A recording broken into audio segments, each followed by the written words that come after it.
Hey guys, thanks for stopping back in. In my last video, I talked about how my wife and I in our TFSAs are investing in dividend payers, more or less blue chip companies, companies that are very well established. Some of our investments into growth, but for the most part, we're looking for dividend income. And in that video as well, I also spoke about how I really prefer monthly paying dividends over quarterly. And when I'm doing some due diligence on a company as to whether I'm going to invest or not, it is always a big plus for me when I see that they pay out monthly versus quarterly, semi annually, or annually. And I got to thinking that that might be a good video to create because I haven't seen one as yet that to explain why or demonstrate how great those monthly dividend payers are in your investing journey. So on the attached sheet that is behind me here, I know it's a big colorful mess, but I'm going to explain a bunch of it so that you can kind of understand how we go about purchasing our shares every month. So in this example, these are all stocks. Hamilton is the one ETF. So I'm already invested in all of these companies, my wife and I, and we're looking to set some amounts of shares that we want to purchase. And this is not today, next week, next month, but this is over the coming period. So if you look over to the far right of the column for Gary, I don't have $7,900 right now to invest, but that's kind of a goal that I would like to hit moving forward.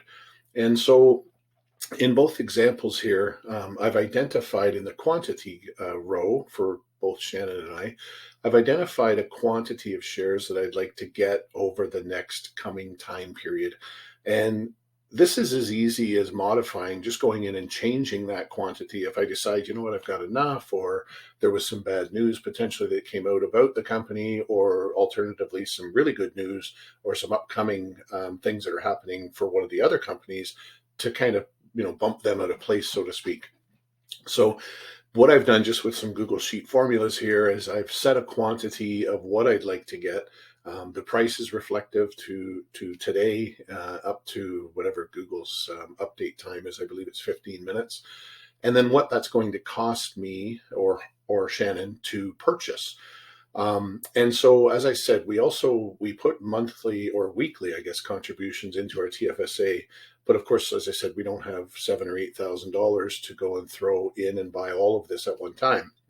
So with the idea that I spoke about the monthly dividend payers or any dividend payers for that matter, I'm just going to kind of go over how I use the money to our advantage and the timing of your purchases. This is, I guess, what the big crux of this video is.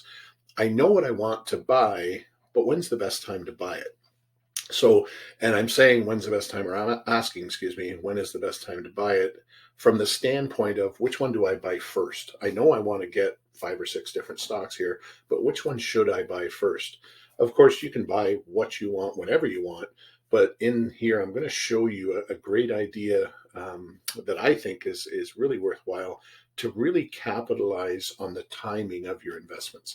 So if you look at my sheet, and I've just summarized across the top there, I have invested or I want to invest more in CN Rail, TELUS, TransAlta Renewables, Alimentation Couche-Tard, Northland Power, Scotiabank, and Canadian Tire.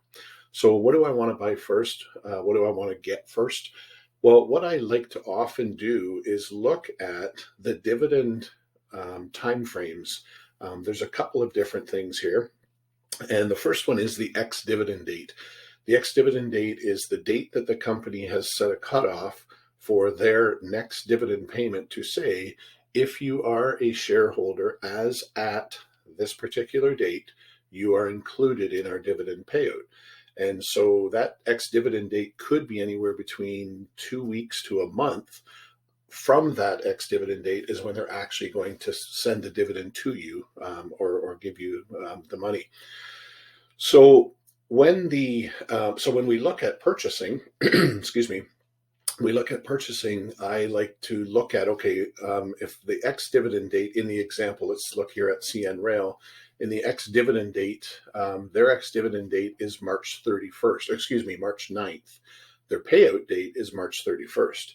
So that means in order for me to get this next dividend from CN Rail, I have to be on record with CN Rail by March 9th for whatever number of stocks that I have. So when I compare what I want to buy, I look across all these other stocks and I look at what their ex-dividend dates are. So another one, TELUS, is also on March 9th. So now I've got a decision to make. Which one do I want to buy? Moving forward, and I'm just going in the order, you're going to see my pattern here.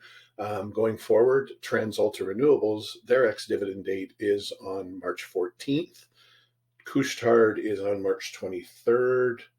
Northland Power is on March 26th.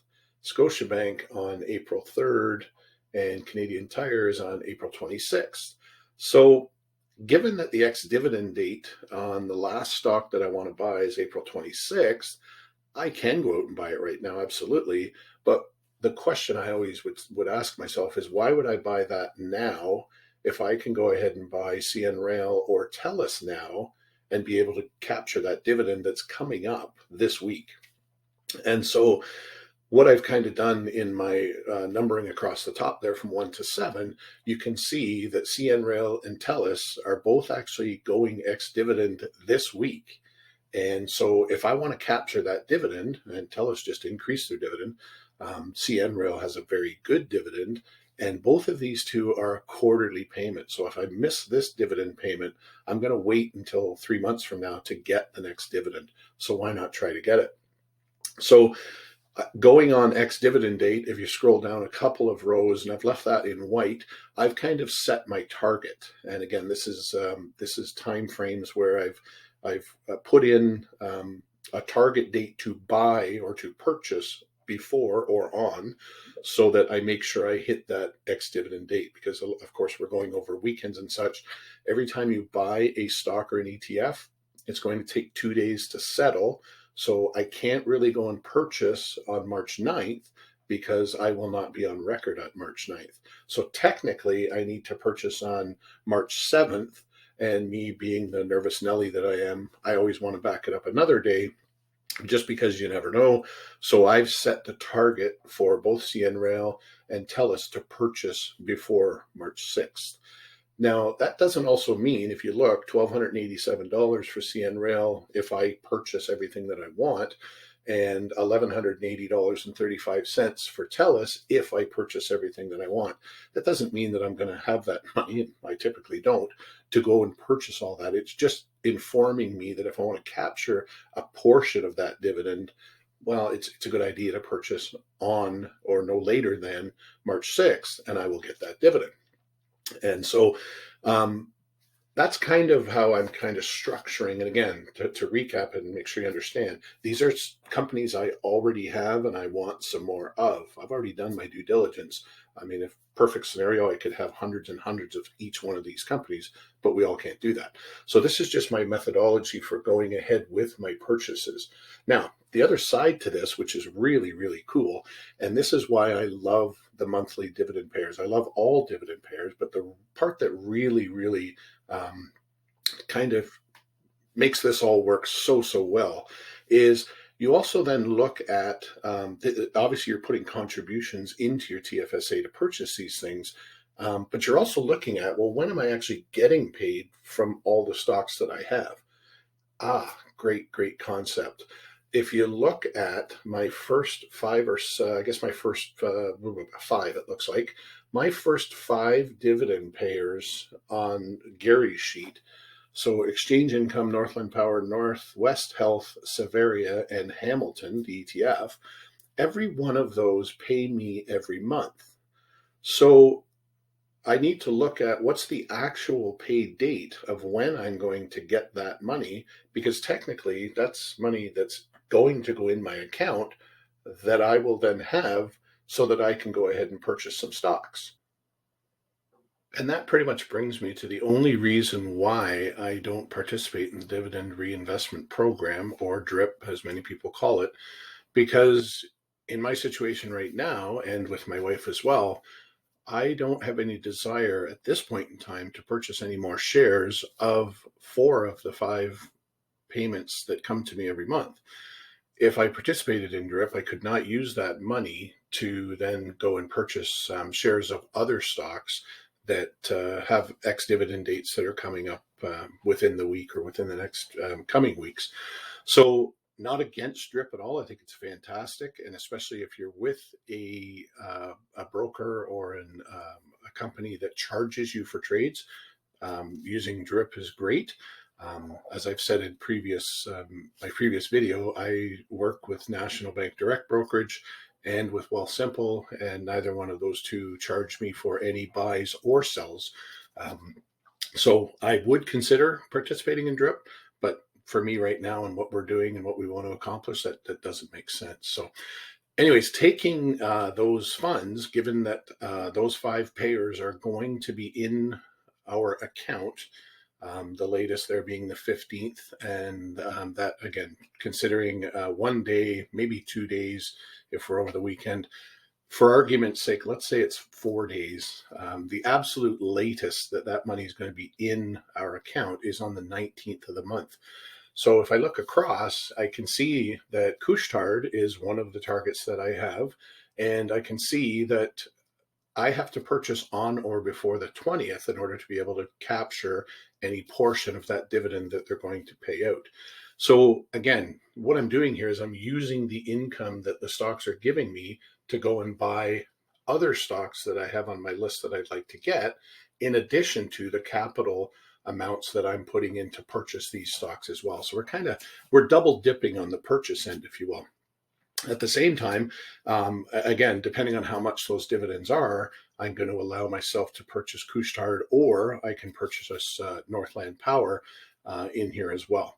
So you can see here how it's constantly cyclical, where I'm using the dividends in the mid part of the month to purchase those stocks that have the ex-dividend date coming up near the end of the month.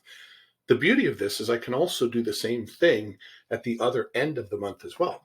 If you look, TransAlta Renewables, and in this current month of March 2023, CN Rail is paying me at the end of the month. So they're actually putting the money into my account on March 31st for whatever for whatever stocks that I hold as of the ex-dividend date.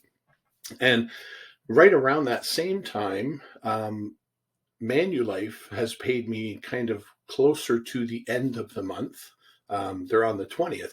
So again, I'm capturing some money at the end of the month as well. That allows me to then use some of those funds to purchase the monthly payers, or the ones that actually paid me mid-month. Their ex-dividend date are typically going to be near the end of the month. So if you look at Manulife putting money in my account on March 20th, give it let's say 3 days, the 23rd is when it's probably going to be in my account. Well, lo and behold, there's Exchange Income Corporation and Northland Power and Hamilton and Severia and Northwest Health, all from the 25th to the 28th of the month. If I have my purchase of my shares prior to that ex-dividend date, so purchasing actually 2 days ahead or 2 days earlier, then I'm going to be able to capture that dividend. So hopefully you can kind of piece this all together. I'm using the funds mid-month pay to buy the payers that are closing the ex-div near the end of the month, and at the same time I'm using the payers at the end of the month to purchase the ones that are going to go ex-dividend at the middle of the month. This snowball just gets bigger and bigger and bigger the more that you do this, and this is all just reinvesting what the companies are actually giving you. This is not taking anything out of your bank account and purchasing new, which of course we're doing as well. So you can kind of look at this as 2 different ways of growing the snowball. You're putting capital in and buying, and you're also reinvesting all of those funds that the companies just keep paying you as well. So I'll just look at my wife's scenario here. Exact same concept that I just talked about. And when we looked at what we wanted to put, or what we wanted to purchase with her, there was really only a couple of stocks that we were looking at getting for her, but CN Rail was a biggie.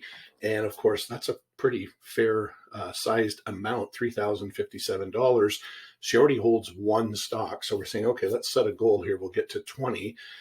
So this is not something that we're going to go out and purchase 19 stocks before March 9th. But again, we can get a few of them. We can purchase some of them.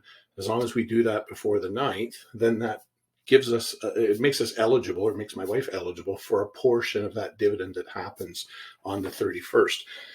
The other stock as well that she's going to purchase some of, not all necessarily, is Couche-Tard. But again, the difference there is there's only the one stock that we have targeted for her with the ex-div date of March 9th. Couche-Tard is, again, a couple of weeks later. That's going to give us the opportunity to utilize some of the dividend money, which we won't have in time, unfortunately, for CN Rail, but we can utilize the dividend money and anything that we have taken from our bank account and put in to allow us to maybe increase the number of those shares that we might get for Couche-Tard. If that's not something that we want to put all of our focus in, then we can again focus down to TD Bank. TD Bank's next ex-dividend date is April the 5th. So again, by that time, we will have had the March dividends for all of the monthly payers. My wife basically has the same monthly payers as I do, with one exception. She has Slate Grocery, where I have Northland Power. But again, those mid-month payers will allow us to purchase, or be in our accounts in time to purchase some of those late month ex-dividend dates. So same thing, same concept here. It's just, as I said, it's very, very cyclical, and it just allows us to keep rolling over these dividends and rolling over these dividends.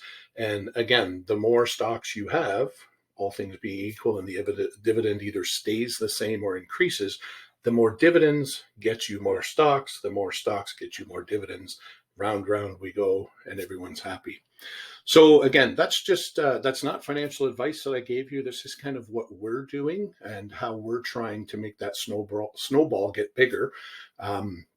Hopefully you found this video informative, and hopefully it at least gives you an idea of some ways that you can maximize, or I guess benefit yourself from the timing of the purchasing of the stocks that you make, to allow yourself to capture those dividends. As I always say, do your own due diligence. Make sure that you are confident in what it is you're investing, whether it is a stock or an ETF. I do not promote any one of these stocks or ETFs that we're in. This is just what works for us. So if you enjoyed the video, please hit that subscribe button, and thanks for hanging around. We will talk to you soon. Take care.